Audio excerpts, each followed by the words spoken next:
Bueno, ¿qué tal? Buenas tardes para todos. Seguimos estudiando de este hermoso libro, 48 Caminos de la Sabiduría, de Rav Noah Weinberg.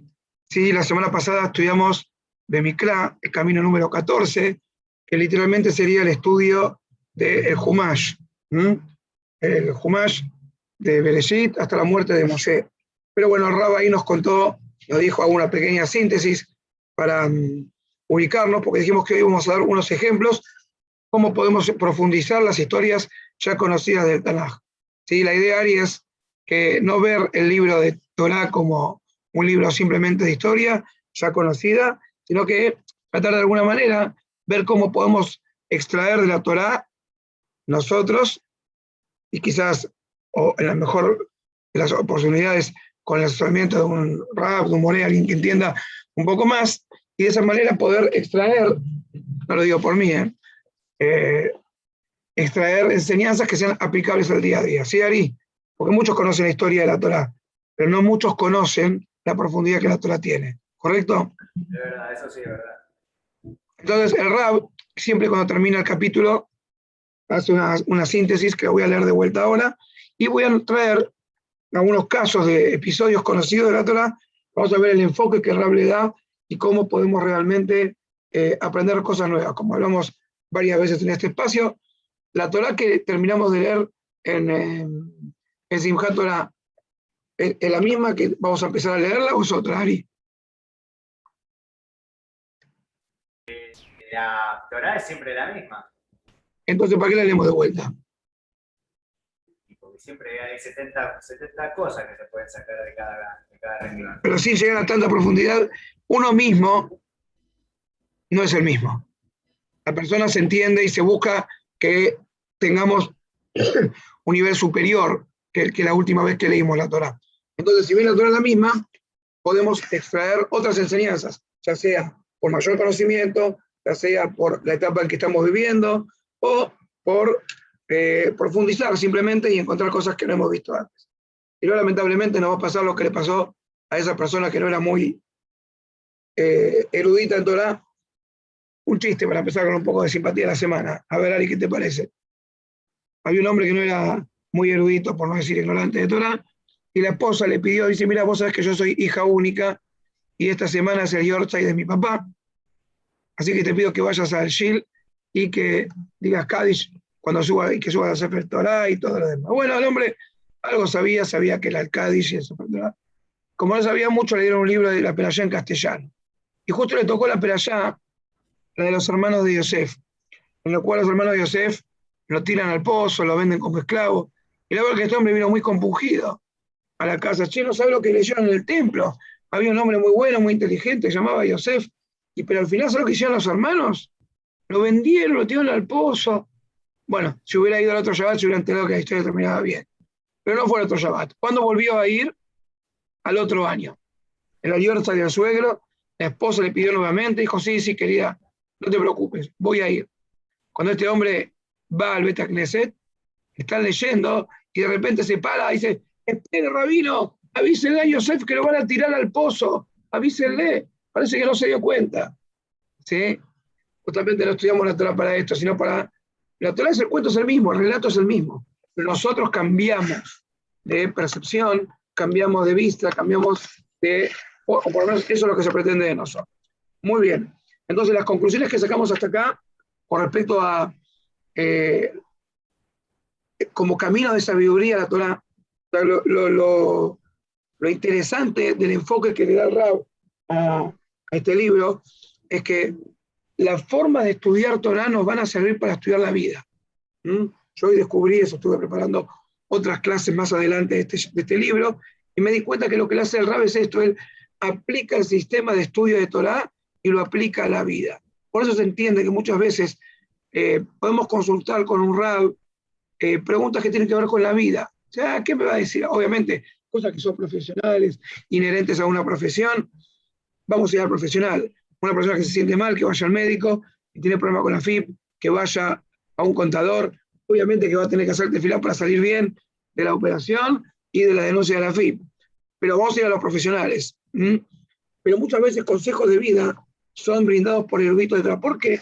Porque justamente como tienen su mente procesando sistema operativo del mundo, que es la Torah, esa situación que a nosotros nos acosa, nos acongoja y no nos deja vivir tranquilos, justamente la procesa con ese medio, obteniendo los resultados que serían compatibles con la vida de todos. Lo que dijo Rab es lo siguiente: leer el Tanaj todo, saber la historia bien. Segundo, entender lo que dijo la Torah. No es un libro de cuentos, es el libro que cambió el mundo. Hubo un antes y un después de la entrega de la Torah. Fue la Torah la que prohibió el asesinato. Fue la Torah la que promovió el respeto a los padres. Fue la Torah la que introdujo el concepto de un día de descanso, llamado Shabbat, cuya naturaleza fue cuestionada por todas las civilizaciones contemporáneas, pero hoy en día no hay una sociedad que no tenga por lo menos 1, 2 o 4 días de descanso como tenemos acá, feriado, puente y como toca siempre en esta época del año. Preguntar las preguntas que sean necesarias para poder entender a la perfección lo que la Torah te quiere decir. Fíjate, estate alerta y atento de los cambios que a veces la Torah efectúa, letras grandes, letras chicas, cambios de género, porque usa una palabra y no otra, porque ahí están escondidos grandes secretos. Una vez que tengas el conocimiento, organizarlo en tu mente, porque esta sabiduría te puede salvar en situaciones realmente delicadas de tu vida. Volver a repasar la Torá para acordártela, ¿sí? Que no sea una carga para nosotros el tener que estudiarla, sino sepamos que es el manual de la vida. Por último, dice Rab acá, sincronizar la Torá con tu vida, que no sea algo externo, sino que estos conceptos que estás aprendiendo de Torá se hagan carne en tu vida. Y convertir la Torá en una Torat Haim, que es lo que es una Torá de vida realmente. Rabbi Akiva decía que un yudí sin Torá es como un pez fuera del agua. Es verdad, se mueve, pero tiene los minutos contados. Y por último, dice acá Rab, tenemos que actualizarnos en el entendimiento de la Torá. ¿Qué quiere decir esto? Cómo ver la Torá en el momento de mi vida hoy. Yo no puedo tener la misma percepción que tenía a los 18 años. Ni tampoco lo que yo entienda hoy me va a tener que conformar dentro de 5 años más. Con estas pautas, ¿alguna pregunta hasta acá podemos seguir? Perfecto, vamos. Bueno, el Rab acá trae, por ejemplo, episodios muy conocidos, pero vamos a ver un poquito más de profundidad. El primer episodio que trae acá es el de Abraham Avinu, cuando Hashem le promete, después de venir de guerrear contra los 4 reyes que le habían ganado a los 5, la Primera Guerra Mundial real, y estos 4 reyes que le ganaron a los 5 eran superpoderosos, y Abraham Avinu se enfrenta con casi nada de gente y le gana de una manera milagrosa, y ahí Abraham Avinu tenía miedo que por haber cometido semejante triunfo militar, esto haya sido a costa de su premio del Olam Haba. Entonces Hashem le dice, no te preocupes, Sejareja Arbe Meot, tu recompensa todavía es muy grande. Lo que te espera en Olam Haba es muy grande. ¿Ustedes se imaginan que venga Hashem y nos diga esto? ¿Cómo estarían ustedes? ¿Contentos, tranquilos, conformes? ¿Qué harías, Ariel, si viene Hashem y te manda un ángel y te dice, Ariel, ¿sabes que tu recompensa en Olam Haba sin límite?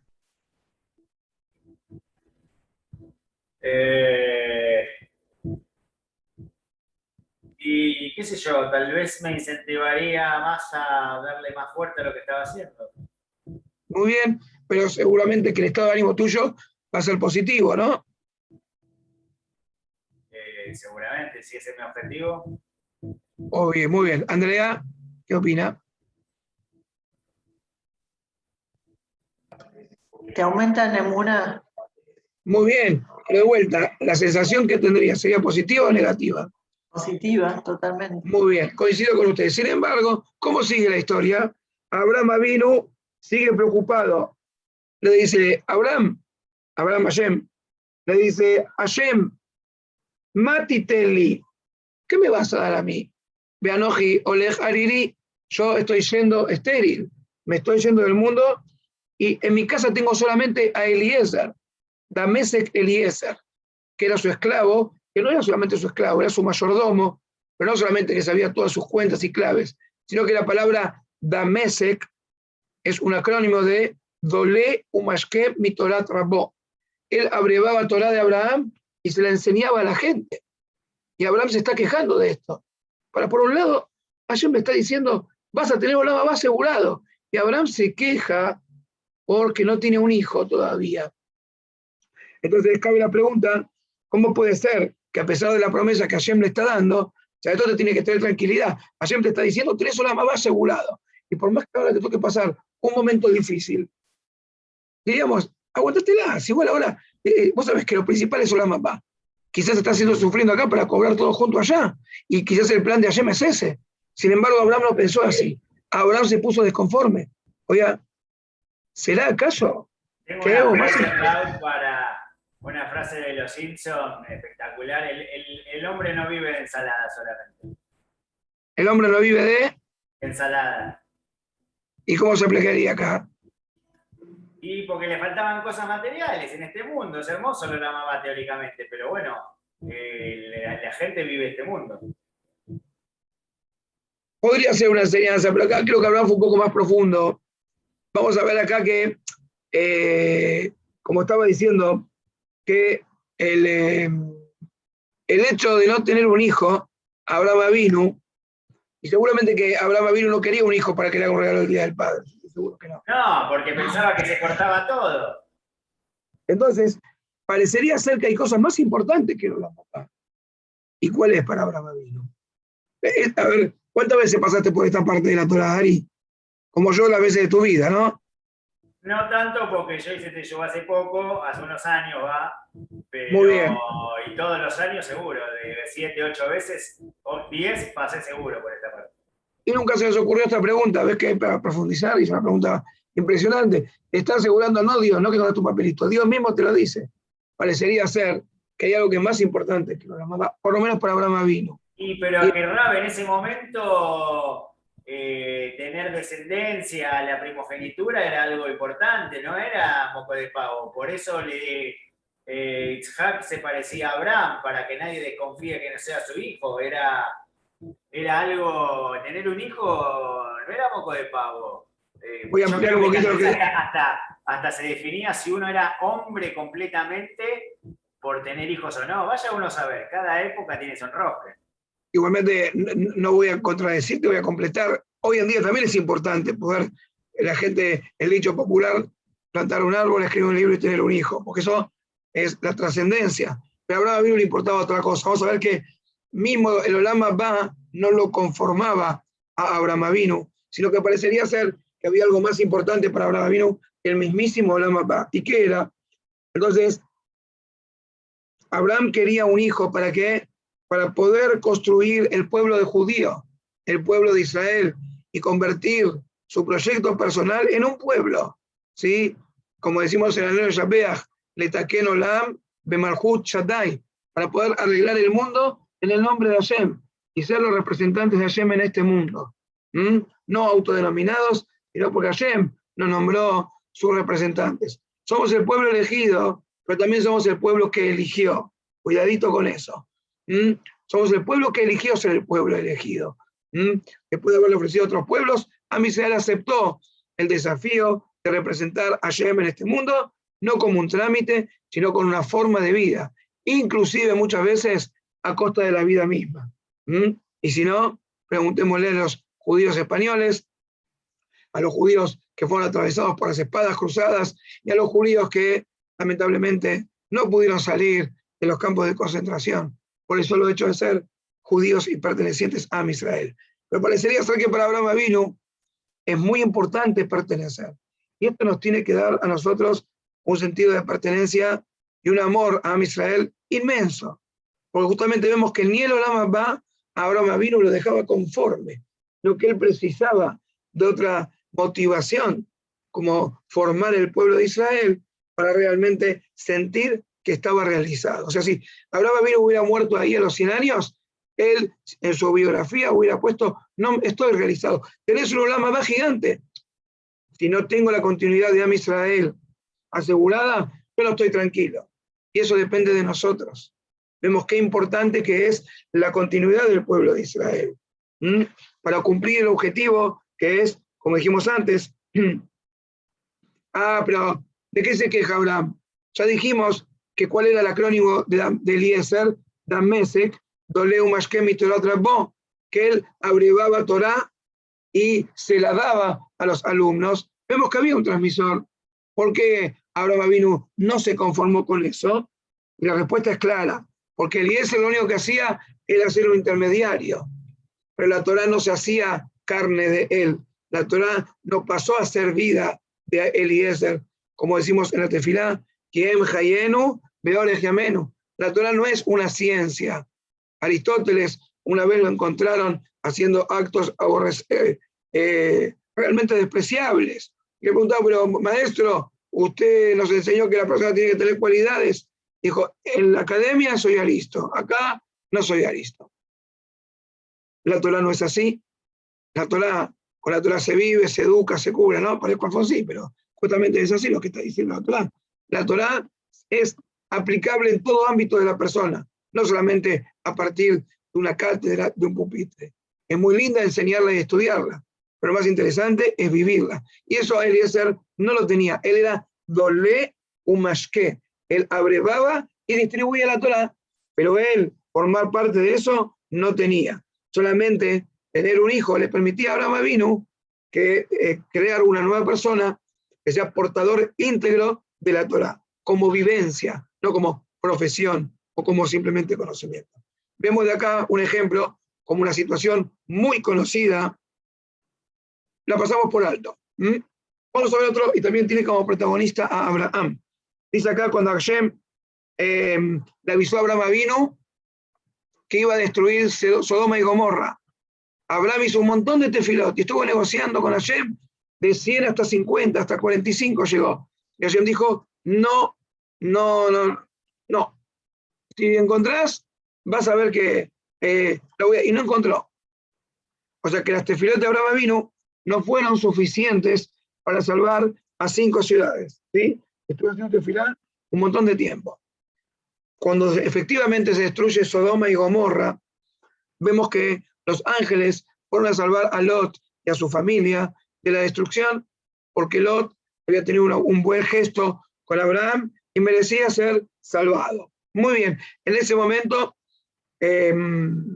Lot le dice a los ángeles que no destruyan una ciudad, ¿sí? Que era la ciudad Zohar, que de las 5 ciudades, Sedom, Bamorá, Maut Boim, algo así era, destruyó 4. La 5ª ciudad no la destruyó. ¿Por qué? Por la tefilá de Lot. Lot dijo, no la destruyas, voy a ir ahí, así puedo asentarme nuevamente. Y vemos que esa ciudad no la destruyeron. Oye, ¿cómo puede ser que la tefilá de Lot fue más efectiva que la de Abraham? De vuelta, yo esta perashá la valoro mucho, la estudio mucho, porque la perashá es el aniversario de mi papá. Perashat Vayera, y muchas veces la leo, no toda parte, y nunca me di cuenta de este detalle. Dice acá, ¿por qué Abraham Avinu no logró el perdón de las 5 ciudades? Y luego que era un nivel muchísimo más bajo, hasta el punto que Hashem lo tuvo que separar de Abraham para que Abraham no se contamine. Y cuando lo tuvo que elegir, no se fue a Beneverac, se fue a Las Vegas, se fue a Sodoma y Gomorra, el antrio de la perdición. Y la tefilá de él sí se escucha. ¿Cómo se entiende eso? Dice el Rab un secreto, que cuando una persona pide tefilá, se recibe lo que uno pide. Abraham pidió salvar a Sodoma por el sejut de 10 tzadikim, que no había ahí. Si Abraham lo hizo depender de 10 tzadikim, pero Lot hizo depender la salvación de qué?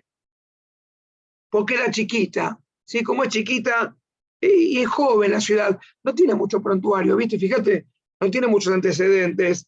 Entonces, vemos que la tefilá de Lot sí fue aceptada.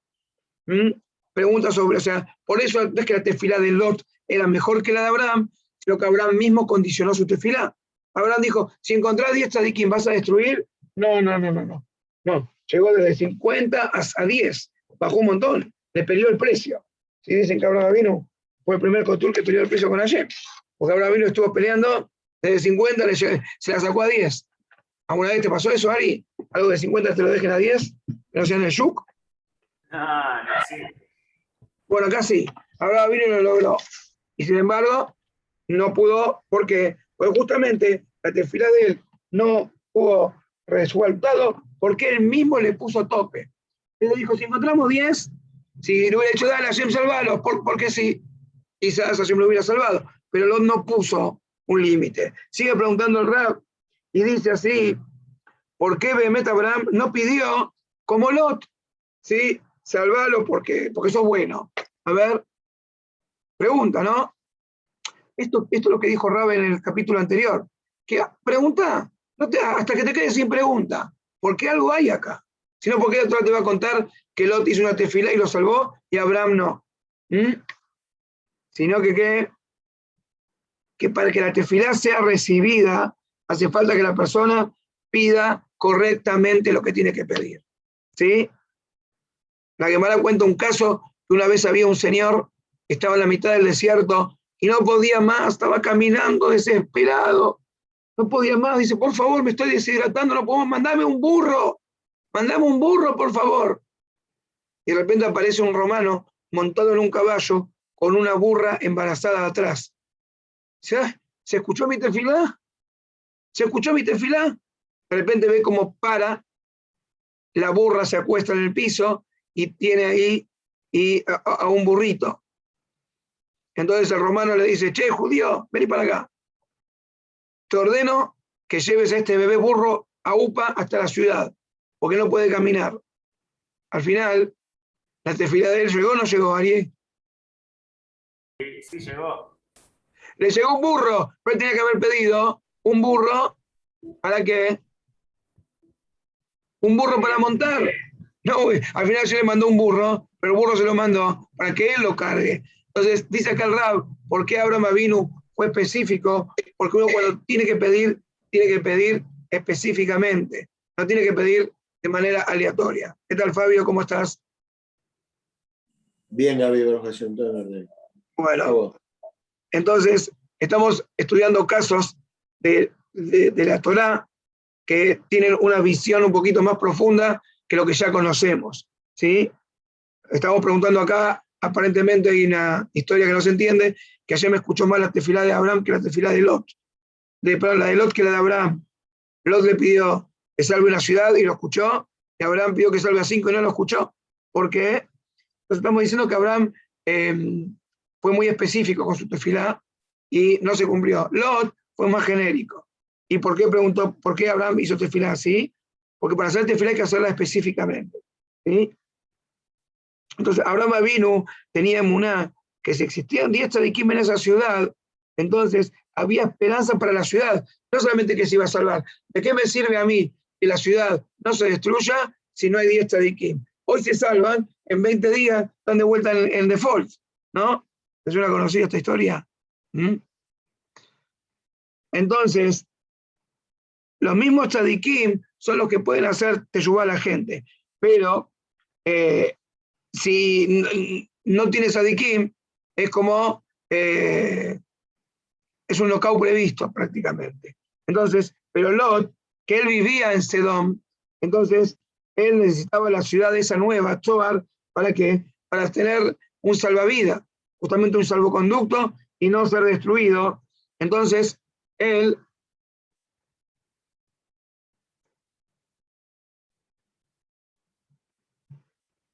a él no le importaba si eran tzadikim o no eran tzadikim. Él lo único que quería era sobrevivir. Por eso Lot no fue muy específico. Por eso él creía en eso y Hashem se lo cumplió. También, Ari, te perdiste justo una parte que se te cortó la comunicación. ¿Sí? Sí, se me apagó la máquina y a mí algo me pasó espectacular, muy parecido. Me acuerdo que yo tenía que ir a la casa de mi hermana que vive en Flores y ahí de Yaló me llevaron a Barranca de Belgrano. Y ahí para ir a tomarme en Flores tenía el parar en el mismo lugar en Barrancas el 63 y el 113, que es de la misma línea, mismo interno. Pero yo me tenía que tomar el 63 porque me dejaban Nazca y Avellaneda, y el 113 en Gavilán. Me dejaban Gavilán y tenía que caminar mucho. Entonces digo, por favor, Hashem, mandame el 63. Y al toque apareció un 113 interno 63. Yo no le especifiqué que necesitaba el colectivo 63, no el interno 63. Fue espectacular, a mí eso me marcó la vida. Pero fue Bien, muy... te escucho. Por eso hay que ser muy bueno, ¿eh? Contáselo a tus hijos ese, porque la verdad que es seleccionador. O sea, hay que pedir, cuando hay que pedir bien. Entonces, porque Abraham Avinu tenía otra visión. Lot era muy cortoplacista, él lo único que quería era sobrevivir. Pero Abraham Avinu sabía que una ciudad sin Torah no tiene futuro, por eso pidió 10 tzadikim. No para salvarse en el momento, sino para que realmente tenga continuidad. Entonces, por eso se puede entender, cuando nosotros pedimos por el Mashiach, que venga la Geulá todos los días en la Midá, tenemos posibilidad de que se nos conteste sí o no. Y eso va a depender, ¿sí? Va a depender si realmente estamos convencidos o no estamos convencidos. Entonces, nosotros nos necesitamos inmediatamente ser Mashiach, por las cosas que estamos viendo, por las cosas que estamos sufriendo. Entonces, estamos tan inmersos en pecado que la generación en general está tan corrupta que si no viene Mashiach no va a tener a quién salvar. Entonces, tenemos que hacer la tefilá específicamente. Por eso la tefilá, ustedes se fijan, es muy detallada, no es así genérica. Por eso hay 13 pedidos en la Midá. Cuando dice, Boreolam, sálvame de todo. Hay tefilot, por ejemplo, en caso de peligro, que es una tefilá chiquitita y se hace algo genérico. Pero si no, hay que hacerlo detallado. ¿Está bien? Entonces vemos de acá cómo la misma Torá, que hasta ahora tenía un sentido para nosotros, podemos ver cómo, preguntando 2 o 3 preguntas más, podemos extraer sabiduría interesante. El primer caso que planteamos fue el caso de Abraham Avinu. A Abraham Avinu le avisaron que va a tener un Olam Abba asegurado y así todo no se quedó conforme, porque no tenía un hijo. ¿Qué aprendimos de ahí? Que la continuidad del pueblo de Israel es más importante que el Olam Abba, por lo menos para Abraham Avinu. Si Abraham Avinu no tenía garantizada la continuidad de Israel, quiero yo Olam Abba y acá el mundo se va a destruir, nadie va a representar a Hashem en la tierra. No, Hashem, no estoy conforme, quiero continuidad. Y no me alcanza con un orador como era Eliezer. Él sabía todo. Vos le preguntabas a Eliezer, sabía toda la Torá de Abraham Avinu, pero él no la vivía la Torá. Él quería un hijo para criarlo y que realmente viva las enseñanzas de la Torá. Y lo que vimos recién, la diferencia de la tefilá, cómo hay que pedir tefilá puntual. Vamos a un último caso, el sueño de Yosef Atzadik y sus sueños. La Torá cuenta que Yosef Atzadik, el más chistoso que empezamos el shiur, vamos a ver una visión un poquito más profunda, nos ponemos ahora sí serios. El hijo querido de Jacob Avinu empieza a hablar mal acerca de sus hermanos a su padre, que ellos hablaban con mujeres extrañas, que ellos comían sin shejitá. Entonces, estas cosas hicieron malestar entre ellos y sus hermanos, y por esto Yosef fue vendido como esclavo. Y después le cayó la prueba terrible de la mujer de Potifar, que era una prueba de índole de los instintos para Yosef, y hablaron mal de él.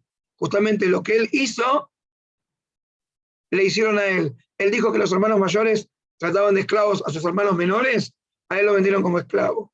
Él dijo que sus hermanos andaban con mujeres promiscuas, a él le tocó sobrepasar esa prueba. Y él dijo que sus hermanos hablaban mal, ahora hablaron mal sobre él. Después, Yosef sueña que él iba a ser el dirigente de sus hermanos, el principal de todos. Y ellos iban posteriormente a inclinarse delante de él. Sus hermanos pensaron que estos sueños eran delirios de grandezas. Estos sueños realmente se cumplieron. ¿Está bien? Hasta acá, la historia conocida. ¿Ok? De hecho, entre paréntesis, acá está la idea que sacó Freud de la Torá. Sabemos que el abuelo de Freud era rabino, por lo menos conocedor de la Torá. Freud dice que los sueños son una descarga de la mente. ¿Ok? Esto no lo inventó él. Esto es lo que estaba acá en disputa entre los hermanos y Yosef. Según la Torá, existen 2 clases de sueños. Sueños proféticos y sueños de descarga. Sueños del Nefesh y sueños de la Neshama. El sueño del Nefesh es para descomprimir nuestra persona, las cosas que nos atemorizaron durante el día. A la noche, la mente tiene un mecanismo para poder desagotarlos y evacuar todos esos pensamientos extraños. Entonces, si uno se peleó con el jefe, en el sueño que sueña que uno lo reventó al jefe. Si uno soñó que le robaron el coche, sueña con una Ferrari. Entonces, de esa manera se descarga la tensión vivida en el día. ¿Correcto? Eso es un sueño bajo. Después existe un sueño profético, que no cualquiera lo puede tener, como lo tuvo Jacob y como lo tuvo Yosef. Los primeros sueños que mencioné son fruto de lo que nos pasa durante el día. Lo que estamos pensando permanentemente es lo que soñamos. Y lo otro es una revelación de Dios. Hasta acá mi explicación. Vamos a llevarlo al terreno de los hermanos de Yosef. Los hermanos de Yosef sostenían como Freud. Y Freud que decía, lo que uno piensa durante el día sueña en la noche. ¿Qué decían los hermanos de Yosef? Yosef tenía delirio de grandeza. Por eso soñaba eso. Que el sol, que la luna se reverenciaban, tu espiga, mi espiga. Sin embargo, Yosef decía, no, son sueños de verdad, son sueños proféticos. Y tenía razón Yosef. Vemos acá como la Torá tiene conocimientos científicos que tardaron miles de años en descubrirlo. Volvemos a la pregunta de Rav Noah Weinberg sobre este capítulo. ¿Qué dice Rav? ¿Cuál fue el hecho que lo convirtió a Yosef como dirigente, como líder sobre sus hermanos, ¿sí? Como le fue notificado en el sueño? Si hasta ahora lo único que hizo fue hablar mal de sus hermanos, ¿cómo fue que terminó la historia convirtiéndose en un líder? Pregunta interesante para hacer. Sabemos que Yosef fue líder, pero ¿qué fue lo que realmente lo convirtió de ser el odiado de sus hermanos en el líder de sus hermanos? ¿Sí? Entonces, justamente lo que pasa en el medio nos indica cuál fue este proceso. ¿Cuál es? Él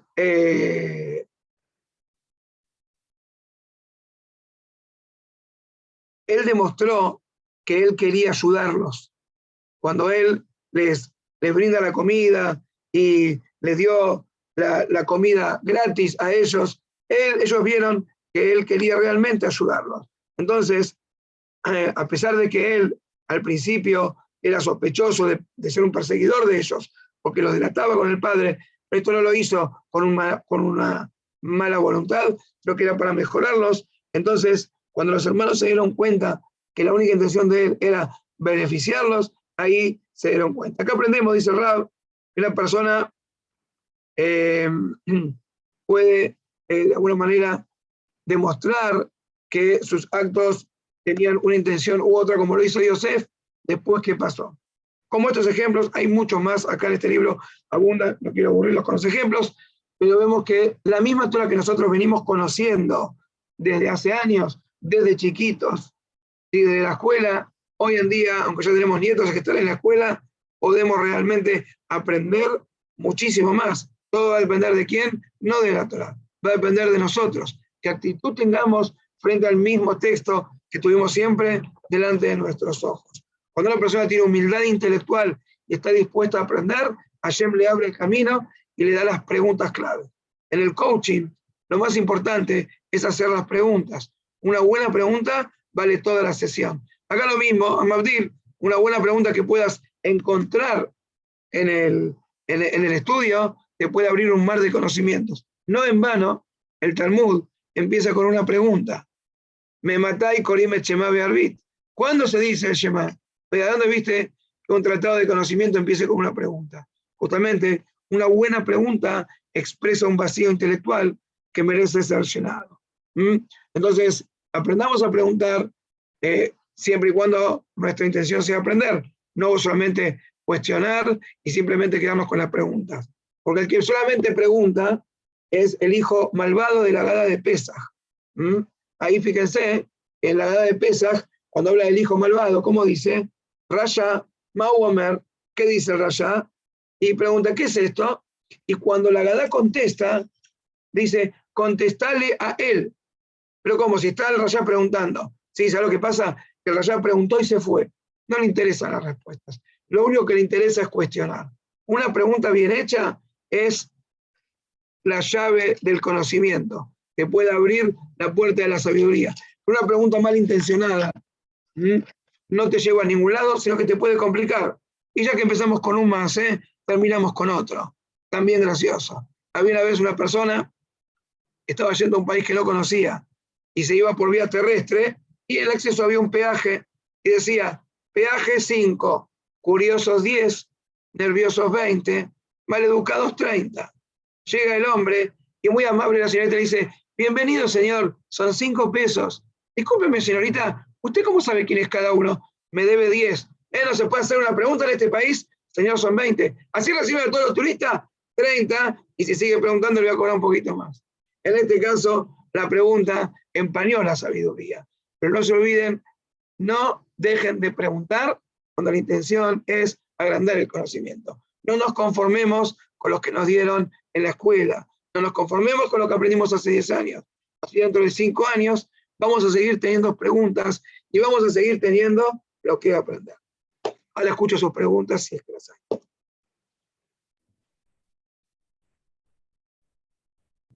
Sin preguntas. ¿Está todo dicho? ¿Me Está cobro todo 5? Dale. Bueno, Demasiada información. bueno, yo después voy a subir este audio. De paso, el que quiera puede entrar a mi canal de YouTube, están todos los shiurim, y también en la página Gamsum Letová, pueden ahí, aparte de mi shiurim, escuchar un montón de shiurim excelentes. Pueden ver el video o el audio de en ambas ocasiones. Bueno, muchas gracias. Mañana 5:30 con Mishle, y después seguimos navegando por el Sidur, conociendo aspectos más profundos de la tefilá. Muchas gracias. Gracias a todos. Hasta luego. Gracias, Rafa.